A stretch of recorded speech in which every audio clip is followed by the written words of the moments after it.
Hello बच्चों, welcome to yoga classes. और आज की क्लास में हम लोग स्टार्ट करेंगे इस टॉपिक के साथ, that is multiplication theorem on probability. तो ये जो है, ये इसका जो फॉर्मूला आप पढ़ने वाले हो that is based on conditional probability, जो आप ऑलरेडी पिछली वीडियो में पढ़ चुके हो। तो मैं एक बार रिमाइंड करा देता हूँ आपको। कंडीशनल प्रोबेबिलिटी, उसमें आपने एक चीज पढ़ी थी कि अगर इसके अंदर ये जो होता है, क्या कहते हैं, दो इवेंट है ई एंड एफ। तो probability of occurrence of event E if f has already occurred, उसको आप कैसे लिखते थे? probability of e intersection f upon probability of f, right? ये चीज आपने पढ़ी हुई है, probability of f। ठीक है, तो यहाँ पे हम लोग क्या करेंगे, यहाँ पे अगर हमें पता है क्या निकालना है, ये चीज निकालनी है। ये जो भी हम पढ़ने वाले हैं मल्टीप्लिकेशन थ्योरम ऑन प्रोबेबिलिटी, इसमें क्या करेंगे, हम इसको इधर भेज देंगे। तो ये जो आपका पार्ट आएगा इन दोनों इवेंट का अकर होने का, ठीक है, ई इंटरसेक्शन एफ, ये हमें निकालना होगा क्वेश्चन के अंदर। तो ये क्या आएगा, आपको सिर्फ और सिर्फ मल्टीप्लाई करना है यहाँ पे। तो मल्टीप्लाई जब आप इसको करोगे तो ये बन जाएगा आपका probability of F into P E F. इसको इधर भेजोगे तो ये आपका सॉल्व होके इतना आ जाएगा, राइट। अब आपको यहाँ पे एक चीज मैं बता देता हूँ, चाहे आप ई इंटरसेक्शन एफ करो और एफ इंटरसेक्शन ई करो, both are the same thing, right. तो इसी हिसाब से अगर मैं आपको बोलता हूँ probability of F on E लिखते हो, तो आप क्या लिखोगे? Probability of F intersection E upon probability of E. तो यहाँ पे जब आप probability of F intersection E निकालते हो, राइट, तो वो कितना निकलेगा आपका? Probability of E multiply by probability of F by E, right. अब मैंने आपको एक चीज बताई थी कि ई इंटरसेक्शन एफ हो या एफ इंटरसेक्शन ई हो, both are the same thing. तो similarly probability of this equals to probability of F intersection E, right. तो जैसे आपने लिखा है F intersection E is equals to probability of E intersection F, तो बच्चों ये अभी मैंने आपको कितना निकाल के दिखाया है, तो आप इसकी जगह ये भी लिख सकते हो, प्रोबेबिलिटी ऑफ एफ अपॉन ई। आपको मेजर ध्यान क्या रखना है, ये जो दोनों चीजें ना अब आपस में मल्टीप्लाई हो रही है, इसीलिए इसका नाम है मल्टीप्लिकेशन थ्योरम ऑन प्रोबेबिलिटी। ठीक है, अभी क्वेश्चन में एप्लीकेशन बताऊंगा मैं इसका कैसे होता है, लेकिन यहाँ पे आप ये समझिए कि अगर आप पी एफ यहाँ लिखते हो तो नीचे एफ रहना चाहिए यहाँ पे, और पी ई यहाँ लिखते हो तो यहाँ इसमें ई ऑलरेडी अकर्ड हो चुका होना चाहिए, right. Note it down first. तो बच्चों अभी जो मैंने आपको मल्टीप्लिकेशन थ्योरम ऑफ प्रोबेबिलिटी बताई थी, तो उसी पे बेस्ड हम लोग आपकी बुक का एग्जाम्पल नंबर 8 करेंगे। एग्जाम्पल को समझना, आपको पता चल जाएगा कि किस क्वेश्चन में हमें मल्टीप्लिकेशन थ्योरम को यूज करना होता है। इसमें लिखा है an urn contains 10 black and 5 white balls. तो सबसे पहले मैं आपको एक चीज बताता हूँ, हमेशा ना जब भी ऐसे क्वेश्चंस आएंगे ना, तो आप एक विजुअलाइजेशन आपके लिए इंपॉर्टेंट है। तो हमेशा डायग्राम्स वगैरह बना लेना, या फिर फ्लो चार्ट बना लेना, या ट्री डायग्राम बना लेना, जैसा आपको ठीक लगे वो कर। उससे क्वेश्चन थोड़ा आपको इजी लगता है, समझ में जल्दी आता है। An urn contains 10 black and 5 white balls. तो यहाँ पे इसके अंदर 10 ब्लैक हैं एंड 5 व्हाइट बॉल्स हैं, ठीक है। टू बॉल्स, अच्छा एक ही अर्न है भाई, दो नहीं है, ठीक है। Two balls are drawn from the urn, one after the other without replacement. देखिए विदाउट रिप्लेसमेंट मतलब आपने पहली बॉल निकाली, उसको निकाल के बाहर ही रखा, वापस नहीं, आपने कोई बॉल नहीं डाली उसके अंदर वापस, ठीक है। यानी कि जब पहली बॉल निकालो, अभी टोटल बॉल 15 है, जब आप पहली बॉल निकालोगे तो नेक्स्ट टाइम जब आप बॉल निकालोगे तो आप 14 में से निकालोगे, एक आप ऑलरेडी निकाल चुके हो, रिप्लेस भी नहीं किया आपने उसको, ठीक है। इसका मतलब ये है। आगे बोला what is the probability that both drawn are black, दोनों की दोनों ब्लैक है। तो आप पहले निकालोगे ई, इवेंट क्या होगा पहला, कि प्रोबेबिलिटी, ये प्रोबेबिलिटी नहीं sorry, event, event that the first ball drawn be black, पहली बॉल का ब्लैक आना, ये हो गई। Next, event that second ball drawn be black, क्योंकि क्वेश्चन में आपको क्या बोला है कि दोनों ब्लैक बॉल्स होनी चाहिए, ठीक है। ध्यान रखना बेटा, ये जो सेकंड वाला है ना, ये फर्स्ट वाले पे डिपेंड करता है। अभी आपको पता चलेगा, पहले जनरली सोचो कि अगर इसके अंदर से पहली बार में अगर ब्लैक बॉल निकल गई, तो नेक्स्ट टाइम जो प्रोबेबिलिटी हो जाएगी ना, वो थोड़ी सी कम हो जाएगी, ब्लैक बॉल निकलने की कंपेरेटिव टू फर्स्ट। लेकिन अगर फर्स्ट टाइम में व्हाइट बॉल निकालता हो तो जो नेक्स्ट टाइम ब्लैक बॉल की प्रोबेबिलिटी होती है वो थोड़ी बढ़ जाती है, राइट?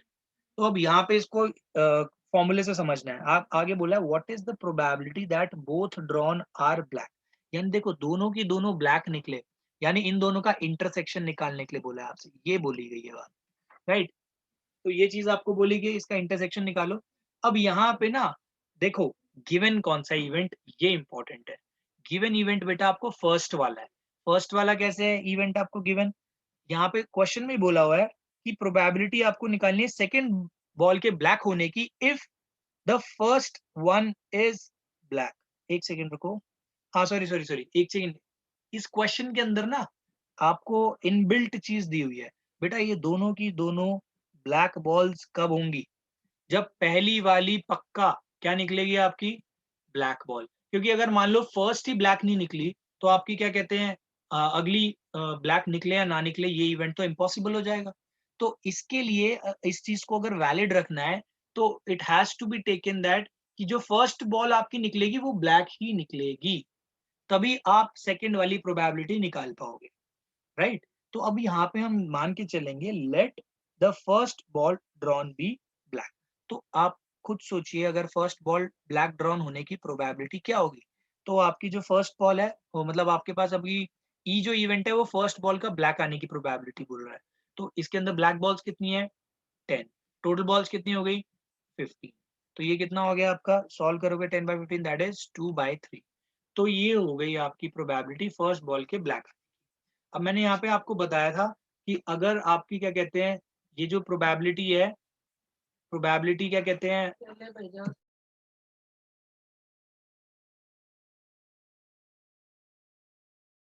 सॉरी, पी ऑफ ई जो है ये आपका 2/3 आया, ठीक है? तो इससे पता चल गया आपको जो फर्स्ट बॉल है उसकी ब्लैक आने की प्रोबेबिलिटी है 2/3।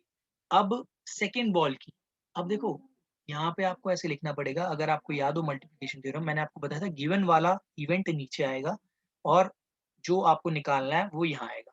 और यहाँ पे जो डिनोमिनेटर में जो लिखा है ना आपने, डिनोमिनेटर तो एक्चुअल में नहीं है ये एक साइन है, ठीक है? तो यहाँ पे आपको लिखना पड़ेगा पी ऑफ ई सेम। तो अब आपको देखो यहाँ पे सोचो इसको रीड कैसे करेंगे हम? ये इंपॉर्टेंट है, इसको कैसे रीड किया जाएगा?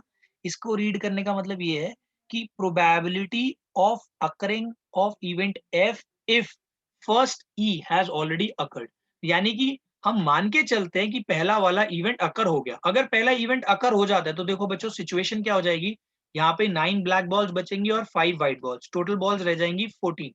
14 बॉल्स रह जाएंगी। तो आप सोचो इन 14 बॉल्स में अब ब्लैक आने की प्रोबेबिलिटी क्या है? तो इस केस में जब आप लिखोगे probability of getting black when first ball drawn is already black, तो क्या होगी भाई? यहाँ पे आप ये निकालो कितनी, अब इस केस में ब्लैक आने की 9/14, यहाँ पे आएगा 9/14। तो इसकी वैल्यू अब बस दोनों की वैल्यूज को यहाँ पे आपको पुट करना है।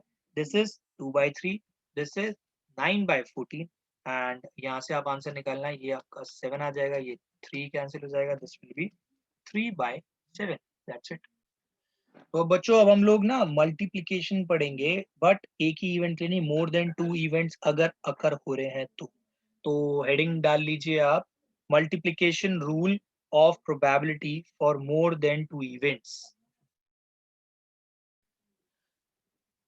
नाउ स्टूडेंट्स अब हम लोग ये करेंगे multiplication rule of probability for more than 2 events. More than 2 events के केस में लाइक अभी जो हमने किया उसमें हमने एक एक दो दो इवेंट्स ही कंसिडर करे थे ई एंड एफ, तो आपने इजीली निकाल लिया था। लेकिन ये इवेंट्स बढ़ सकते हैं, लाइक अभी आपने सिर्फ ये पढ़ा था कि ई इंटरसेक्शन एफ, तो आपने ये इसको पढ़ा था कि यार पी ऑफ एफ अपॉन ई हो जाएगा ये, राइट? इसमें सिर्फ 2 इवेंट्स थे, बट इवेंट्स बढ़ भी सकते हैं। कैसे?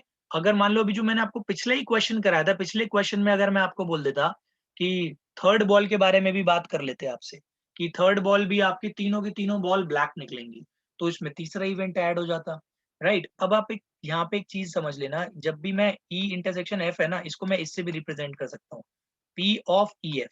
जब भी मैं लिखता हूँ पी ऑफ ई एफ या फिर P of E intersection F, both are the same thing, ठीक है? तो अब इसका फॉर्मूला देखो क्या बनता है, जब मैं लिखूंगा मोर देन 2 इवेंट्स के लिए, तो इसका फॉर्मूला बनेगा पी ऑफ, मान लो इवेंट्स है ए, बी एंड सी, तीनों इवेंट्स के होने की प्रोबेबिलिटी कह रहा है, ठीक है, तीनों इवेंट्स के साथ में। तो इसका फॉर्मूला देख लीजिए कैसे बनता है। ये आप लिखोगे P of A, right, into P of F, sorry, P of B upon A, ठीक है, P of B upon A into P of, अब यहाँ पे देखो ए आया, यहाँ पे आया बी, अब यहाँ पे आएगा सी, और नीचे देखो, नीचे जानने की इंपॉर्टेंट, नीचे जो लिखेंगे ये इंपॉर्टेंट है, ये आपका आएगा ए बी। यहाँ पे इस चीज का ध्यान रखना, इसका रीजन बताता हूँ। पहला जो देखो, अब यहाँ पे आपको बिल्कुल क्लैरिटी मिल जाएगी हम ऐसा क्यों कर रहे हैं। देखो, फर्स्ट इवेंट ना इन दोनों पे डिपेंड नहीं करता, that is very much clear. मान लो मैं बॉल्स के बारे में ही बात कर रहा था, ब्लैक बॉल्स निकालने की, तो जो आप फर्स्ट बॉल निकालते, क्या वो अगली 2 बॉल्स निकालने पे डिपेंड करेगा? Of course not. तो इसीलिए ये सिर्फ ये इंडिपेंडेंट इवेंट ऐसे लिखा गया, इस पे कोई कंडीशंस अप्लाई नहीं है। नेक्स्ट, अगर मान लो मैंने आपको बोला कि सेकंड बॉल भी ब्लैक निकले, तो वो फर्स्ट इवेंट पे डिपेंड करता है। अगर आपके फर्स्ट इवेंट पे ब्लैक बॉल ही निकल गई हो, तो आगे ब्लैक आने की प्रोबेबिलिटी कम हो जाएगी। लेकिन अगर फर्स्ट टाइम में व्हाइट बॉल निकली हो, तो आपके ब्लैक आने की प्रोबेबिलिटी वो वही बढ़ जाएगी ऑफ कोर्स, ठीक है। तो इसीलिए ये किस पे डिपेंड कर रहा है? ये आपके फर्स्ट इवेंट पे डिपेंड कर रहा है, राइट। सिमिलरली जब मैं बात करता हूँ थर्ड बॉल आने की probability, that is your third event, कि जो थर्ड बॉल आए वो भी ब्लैक आए, तो वो किस पे डिपेंड करती है? आपके फर्स्ट एंड सेकेंड पे, वो इन दोनों इवेंट्स पे डिपेंड करती है।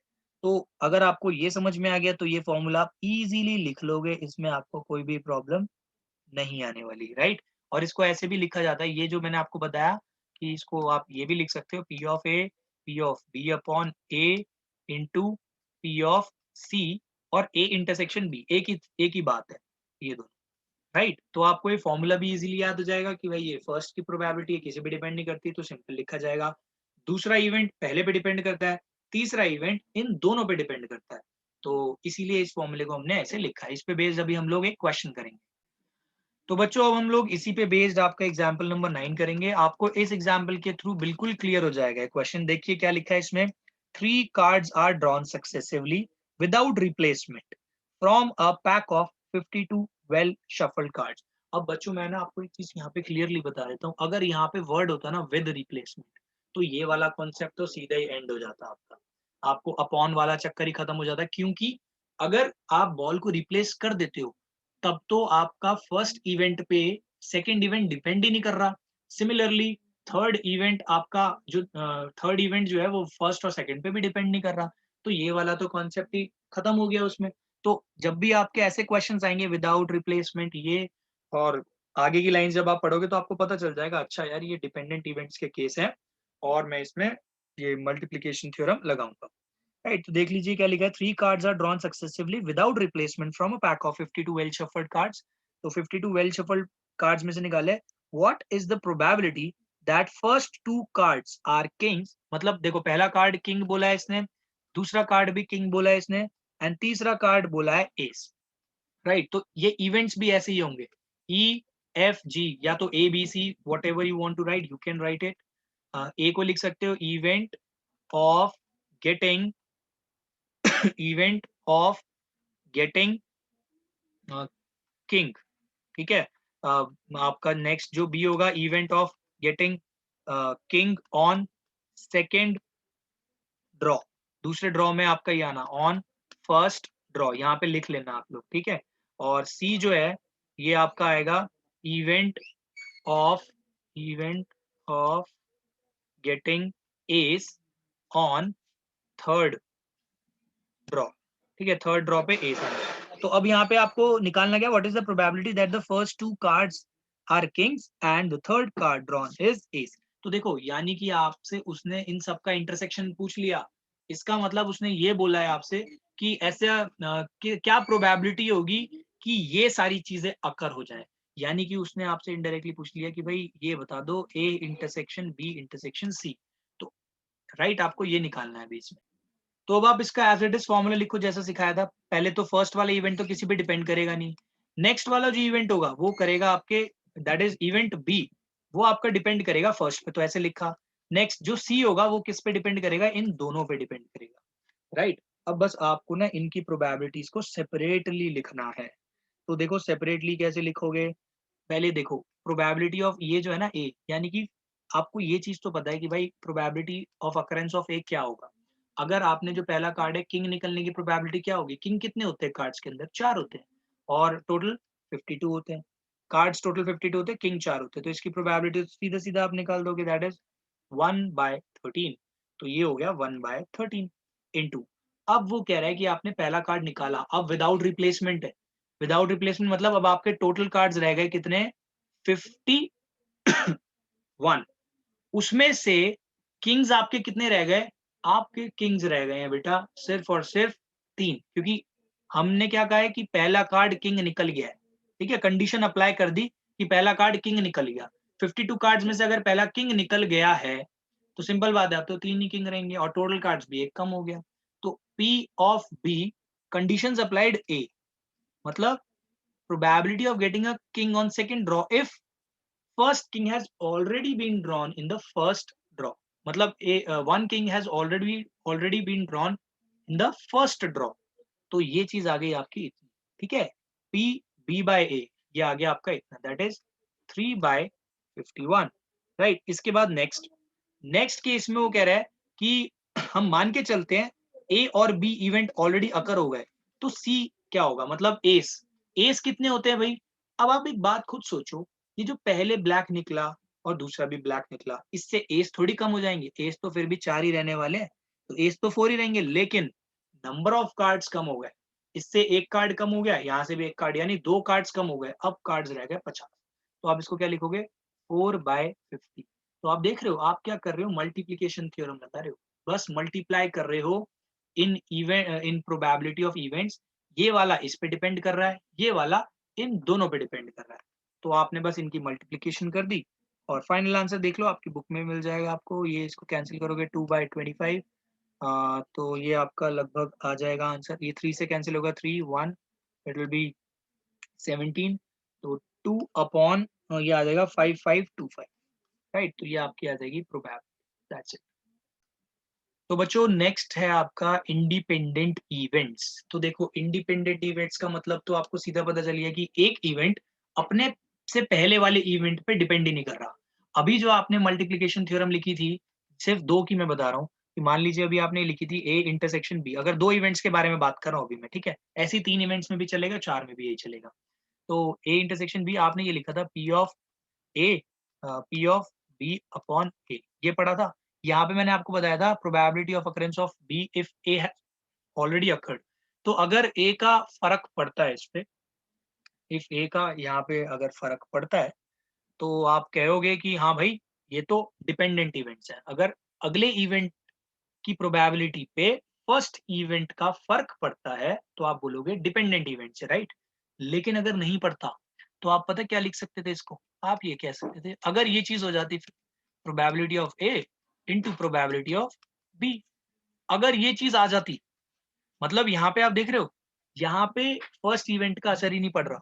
तो अगर ये कंडीशंस कभी भी फुलफिल हो जाती है आपकी, प्रोबेब ये दोनों का इंटरसेक्शन और इन दोनों का प्रोडक्ट आपस में इक्वल आए, तो आप ये कह सकते हो कि the events A and B are independent, A and B are independent. ध्यान रखना अगर ये चीज ट्रू हो जाती है तो आप बोल सकते हो कि ए और बी आपस में इंडिपेंडेंट हैं। तो बच्चों इसी को हम एक एग्जाम्पल के साथ पढ़ने वाले हैं और ये है आपकी बुक का एग्जाम्पल नंबर 10। इसमें क्या बोला, अ डाई इज थ्रोन, अगर एक डाई को अगर आप फेंकोगे तो क्या नंबर आते हैं 1 2 3 4 5 6, राइट। एक ही डाई फेंका है हमने, तो ये सैंपल स्पेस बन गया ओवरऑल, ठीक है। If E is the event, यहाँ पे आपको बोल दिया ई एक इवेंट है किसका, number appearing is a multiple of 3।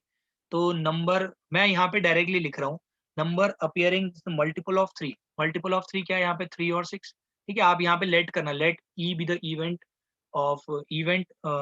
Of occurrence of number which is a multiple of 3, आपको लिखना पड़ेगा ऐसे। ऐसी एफ इवेंट को क्या बोला है, event the number appearing is even, ये जो नंबर है वो क्या अपीयर कर रहा है आपका even. तो number appear even करेगा 2 and next will be like 2, 4 and 6, right? ये आपका आ गया. अब आगे बोला है then find whether E and F are independent. आपको ये find करना है कि भाई E और F आपस में इंडिपेंडेंट हैं या नहीं है. तो इसका बहुत सिंपल तरीका है, आपको सिर्फ ये चीजें निकालनी है. E इंटरसेक्शन F की प्रोबेबिलिटी निकालनी है और आपको प्रोबेबिलिटी निकालनी है किसकी, E की, और प्रोबेबिलिटी निकालनी है F की. अगर ये LHS RHS इक्वल हो जाते हैं दैट मीन्स ये इंडिपेंडेंट. अब आप सोचिए पहले E इंटरसेक्शन F क्या है. E इंटरसेक्शन F आपको मिल जाएगा कितना, इन दोनों में कॉमन आ रहा है 6. ठीक है, तो अब प्रोबेबिलिटी कितनी होगी कि भाई 6 आने की प्रोबेबिलिटी आपको पता ही है. P of E intersection F probability क्या हो जाएगी 1/6, क्योंकि एक ये है 6 और टोटल आउटकम्स तो 6 ही है, राइट. P ऑफ E देखो कितना आएगा आपका, P ऑफ E आपका आएगा 2/3. ठीक है, ऐसे ही आपका क्या कहते हैं P ऑफ F सॉरी ये 2/6 आएगा ना, सॉरी ये 2 है, टोटल आउटकम 6 है तो ये आ जाएगा 1/3. P ऑफ F देखो कितना आएगा 3/6, दैट इज 1/2. इसको यहाँ पे पुट करके देख लो आप, ये आपका 1/6 है और ये आपका 1/3 था और ये आपका 1/2 था. तो 1/6 दोनों साइड इक्वल आ रही है. Now you can say that both of these events are independent. यहाँ पे इस इवेंट पे आने की कोई भी इस पे डिपेंड नहीं करती. देखो बच्चों, अब इसको ना समझने की भी कोशिश करो. आपको यहाँ पे क्या बोला है यहाँ पे ना कोई रिप्लेसमेंट की बात ही नहीं हुई कि रिप्लेसमेंट हम नहीं कर रहे, ये वो है ना. हम क्या कह रहे हैं, सिंपली 2 इवेंट आपको दे दिए, इन्होंने कहा पहला इवेंट ये है, दूसरा इवेंट ये है. तो आप एक बात खुद सोचिए, पहले इवेंट में मल्टीपल ऑफ 3 आ जाए कोई दिक्कत नहीं, दूसरी बार आप डाइस फेंक लो भाई. क्या कहते हैं जो दूसरा इवेंट है, दूसरा इवेंट ये हो सकता है कि 2 भी आ जाए, 4 भी आ जाए, 6 आ जाए. तो कहीं से भी ये और ये इवेंट आपस में रिलेट ही नहीं कर रहे हैं, डिपेंड ही नहीं कर रहे हैं. डिपेंड पता है कब करते, अगर मान लो आपको 2 डाइस देते और बोलते पहले डाइस में अगर इवन नंबर आया तो नेक्स्ट टाइम ये आने की प्रोबेबिलिटी या तो लेस देन 4 आए नंबर्स, तो नेक्स्ट डाई हम जो फेंकेंगे उसमें ये आने की प्रोबेबिलिटी क्या है. मैं जस्ट एक केस बता रहा हूँ, वो डिपेंडेंट हो जाते. बट यहाँ पे एक ही डाइस की बात करी है, तो आपको बोला ये एक इवेंट है, ये एक इवेंट है, आपको बताना है इंडिपेंडेंट है. ये आपको पता ही साफ साफ दिख रहा है ये तो इंडिपेंडेंट है. पहले डाइस में ये आए, कोई प्रॉब्लम नहीं है, इसने कोई कंडीशंस अप्लाई नहीं करी, कुछ नहीं करा. नेक्स्ट डाई में वो ये इवेंट आने की बात कर रहा है. तो इन शॉर्ट आपको लेकिन मैथमेटिकली ये इक्वेशन प्रूव करनी है, अगर ये सेटिस्फाई हो जाती है that means these events are independent.